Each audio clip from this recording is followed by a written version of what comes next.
Hello दोस्तों, practice set को continue करते हैं। इससे पहले जो वीडियो बनी है वो ही प्रैक्टिस सेट पे डिपेंड है। आज जो क्वेश्चंस है, जो ये 7 क्वेश्चन है, ये भी एग्जाम में आए हुए हैं। चलिए इस वीडियो को कंटिन्यू करते हैं। ये बहुत अच्छे क्वेश्चंस है, ये सब के सब एग्जाम में आ रखे हैं क्वेश्चंस है। ठीक है, शुरू करते हैं इस वीडियो को। फर्स्ट क्वेश्चन आपके पास है, यदि 1/2 ऑफ ए और 2/5 ऑफ बी बराबर है 1/3 ऑफ सी के, तो ए बी सी का अनुपात निकालना है। लिखा है कि 1/2 है किसके, ए के, 2/5 है बी के। चलिए सबसे पहले इसका अनुपात निकाल देते हैं। इसको बट्टे में डाल दो बी को, तो क्योंकि गुणा में इधर आएगा तो भाग में हो जाता है, और ये भी उल्टा हो जाएगा, तो 4/5 आ गया। ठीक है, इसी प्रकार बी और सी को ले आओ बट्टे में। 2/5 ऑफ बी है इक्वल टू 1/3 है सी है, तो बी और सी को बट्टे में ले आओ। 1/3 बच गया, 5 ऊपर चलेगा, 2 नीचे, तो 5/6 हो जाएगा। इसको अरेंज में लिख दो। क्या करना है, इसको अरेंज में लिखना है। ठीक है, या तो आप बी को बराबर ले आओ। देखो बी यहाँ पे कितना 5 है, यहाँ पे भी 5 है, कोई बात नहीं, कोई दिक्कत नहीं। कॉमन वैल्यू मैंने कहा था आपको, हर मैंने जब ये चैप्टर रेशियो का बताया था तो मैंने ये बात बताई थी आपको कि कॉमन वैल्यू सेम लानी होती है। हमें क्या लानी होती है, कॉमन वैल्यू सेम। जैसे आपकी कॉमन वैल्यू सेम आ जाती है तो इसका मतलब क्या है, आपका जो अनुपात है वही अनुपात हो जाएगा। जैसे इसमें कॉमन वैल्यू बी की वैल्यू 5 है, इसमें बी की वैल्यू 5 है, तो इसका मतलब जो ए अनुपात बी अनुपात है सीधा आ जाएगा 4, 5 और ये 6। आशा करता हूँ क्वेश्चन आपको समझ में आ गया होगा। ये फर्स्ट क्वेश्चन है। सेकंड क्वेश्चन को कंटिन्यू करते हैं।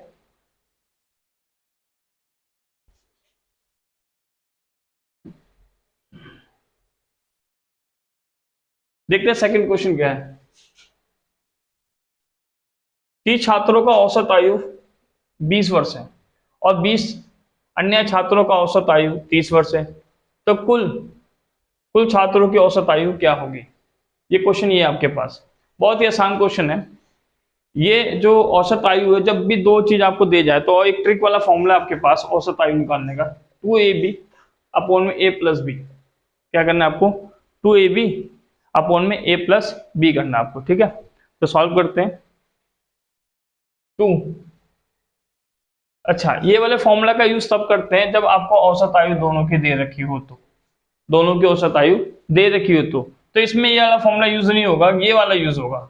कंबाइंड मीन कहते हैं इसे। क्या कहते हैं, combined mean 1 n1 mean 2 n2 divide by n1 plus n2। बहुत ही अच्छा फॉर्मूला ये। 30 छात्रों का तो 30 है, तो n1 30 हो गया। मीन कितना इसका 20 है, प्लस का साइन।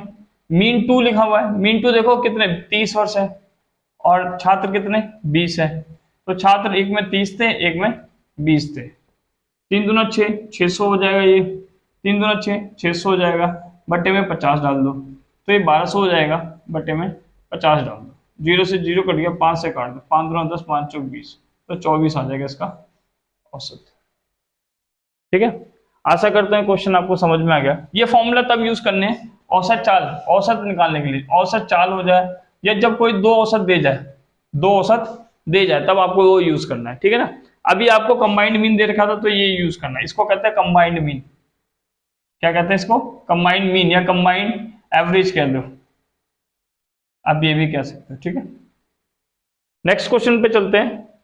थर्ड वाले क्वेश्चन पे, कोई व्यक्ति अपनी आय का 25% भाग मकान के किराए पर, 15% भाग शिक्षा पर और 45% अन्य मदों पर खर्च कर देता है। यदि उसकी बचत 14,400 रुपए है तो उसकी आय क्या है। बहुत आसान क्वेश्चन है। कह रहा है एक आदमी है, मकान के किराए के लिए वो 25% खर्च कर देता है, फिर उसके बाद कह रहा है कि 15% शिक्षा पे खर्च कर देता है, बचे हुए 45% है जो अन्य मदों पे खर्च कर देता है, और जो बच गए पैसे 14,400 रुपए है, तो कहता है वर्ष के अंत में, वर्ष में उसकी सैलरी कितनी थी, ये पूछ रहा है क्वेश्चन में। तो देखते हैं, थर्ड क्वेश्चन है आपके पास।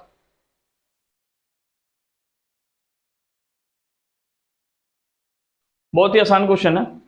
देखो 100% आपकी सैलरी मान लो, 100 में से इसने क्या करा, 25% खर्च कर दिया किस पे, मकान के किराए पे, 15% शिक्षा पे खर्च कर दिया, 45% अन्य मदों पे, तो टोटल खर्च कितने हो गए, जोड़ो इसको। 15 15 45 और 15 60 हो गए, 60 में जोड़ दोगे 25, तो 85% उसने खर्च कर दिए।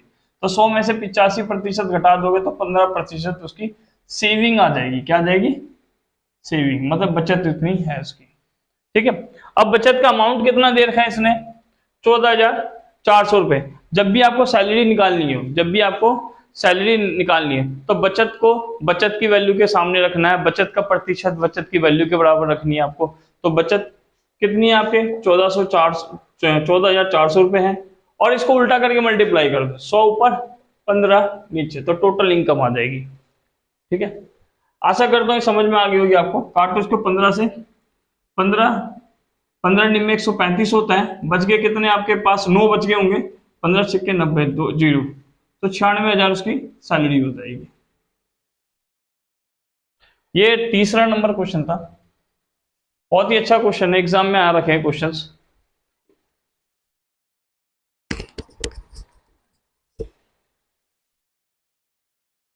फोर्थ क्वेश्चन पढ़ते हैं, फोर्थ नंबर। किसी शहर की जनसंख्या 5% वृद्धि होती है, वर्तमान में जनसंख्या कितनी है इसकी? 3,70,440 है, तो 3 वर्ष पहले उसकी जनसंख्या कितनी है? देखो पूर्व का निकालना है आपको। क्या निकालना है? पूर्व का। तो इसकी ट्रिक क्या कहता है? जितनी वर्तमान संख्या है, जितनी वर्तमान संख्या, इसकी ट्रिक क्या है कि जब भी आपको पूर्व का निकालना है तो वर्तमान गुणे में 100 बटे में प्रतिशत, मतलब कि जितना लॉस हो या वृद्धि हो वो नीचे आता है, वृद्धि या कमी नीचे आता है।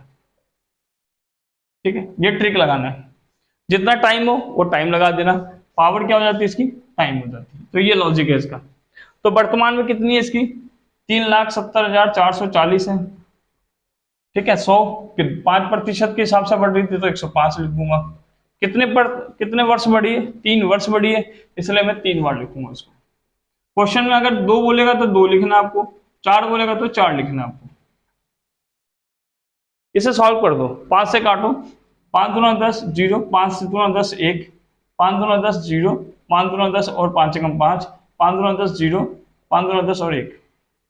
ठीक है, अब इसे काटो, इससे 3 के पहाड़े से काट दो, 3 एकम 3, 3 दूना 6, एक हाथ से 3 ते 9, फिर एक हाथ से 3 चौके 12, 3 अट्ठे 24 जीरो, 3 सत्ते 21, 7 से काट दो इसको, 7 एकम 7, 5 बच गया यहाँ पे, 7 7 49 होता है, 7 बार में 49, 3 बच गया, 3 34 हो गया, 7 चौक 28 हो गया, 28 में 6 बच गया, 7 चौक 28, 7 चौक 28, हाँ 7 चौक 28 हो गया। कितना बच गया आपके पास अब यहाँ पे? 28 29 से 6 बच गया। सही से काटो पहले इसे, या तो आपने पहले 3 से इसको भी काट दो, 3 सत्ते 21, 3 से काट दो, 3 चौके 12, 3 एकम 3 सिक्के 18 जीरो। ठीक, फिर 3 से और काट दो, 3 सत्ते 21, 3 एकम 3, एक हाथ से गया, 3 ते 9, 2, 3 सत्ते 21, 3 दूना 6 जीरो। ठीक है, काटो इसके 7 से, 7 एकम 7 6, 7 में 63, 4 बजे 7 6 42 जीरो, फिर 7 से काट दो, 7 दूना 14, 7 अठे 56 जीरो, फिर 7 से काट दो, 7 चौक 28 40, 4 दूना 8, 8 दूना 16, 16 दूना 32, 32 आ गया, और कितने जीरो? 4 जीरो हो जाएंगे। तो ये आ गई आपके 3 साल पहले की जनसंख्या। आशा करता हूँ क्वेश्चन आपको समझ में आ गया होगा।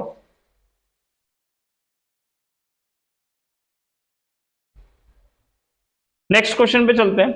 किसी राशि पे 5% वर्ष के लिए साधारण ब्याज राशि का 3/5 हो जाता है। मतलब क्वेश्चन क्या कह रहा है कि कोई साधारण ब्याज है, किसी राशि का 3/5 हो जाता है। इसे मिटा देता हूं मैं। 5th नंबर क्वेश्चन है ये, बहुत ही आसान क्वेश्चन है। कह रहा है किसी राशि पर 5% ब्याज पे साधारण ब्याज उस राशि का 3/5 हो जाता है। क्या हो जाता है? 3/5। राशि आपको पता नहीं है। अब कई बच्चे इसमें 100 रुपए भी मान लेते हैं राशि, और कई नहीं भी मानते। देखो क्या कह रहा है, साधारण ब्याज उस राशि का 3/5, मतलब 5 रुपए उसके पास प्रिंसिपल था, 3 रुपए उसका साधारण ब्याज हो गया। ये आप लगा सकते लॉजिक। 5 रुपए क्या था? प्रिंसिपल था, और 3 रुपए उसका साधारण ब्याज हो गया। तो एसआई का फॉर्मूला क्या था आपके पास? PRT divide by 100। 3 रुपए उसका साधारण ब्याज है, 5 रुपये है, रेट पता नहीं है, टाइम पता है आपके पास 5 वर्ष है, बटे में 100 डाल दो, 5 से काटोगे 20 आ जाएगा, 5 से काटोगे तो 4 4 दिया 12, तो प्रतिशत कितना आ गया? रेट 12%। आशा करता हूँ क्वेश्चन आपको समझ में आ गया होगा। नेक्स्ट क्वेश्चन पे चलते हैं 6 नंबर। कोई रेलगाड़ी 10 मिनट में 12 किलोमीटर की दूरी तय करती है, वह किसी टेलीग्राफ पोस्ट को 6 सेकंड में पार कर देती है, तो रेलगाड़ी की लंबाई क्या होगी? बहुत अच्छा क्वेश्चन है, रेलवे में अक्सर ऐसे क्वेश्चन पूछे जाते हैं।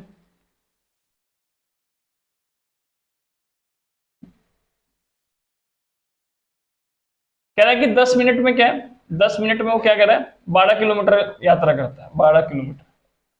पहले तो इसे सेकंड में चेंज करो, तो 10 को 60 से गुना कर देंगे तो 60 सेकंड आ जाएगा, 60 सेकंड में इसे मीटर में चेंज करो तो 12,000 आ जाएगा, क्योंकि 1000 से गुना करना पड़ता है, इसको किससे करना पड़ता है, 1000 से गुणा करना पड़ता है, तो ये मीटर में आ गया। तो इसकी स्पीड क्या होगी, स्पीड क्या होती है, डिस्टेंस बटे में टाइम होता है, 1 0 से 1 0, 2 से 6 से काटो, तो 200 की स्पीड से वो जा रहा था, कितने की है, 200 की स्पीड से,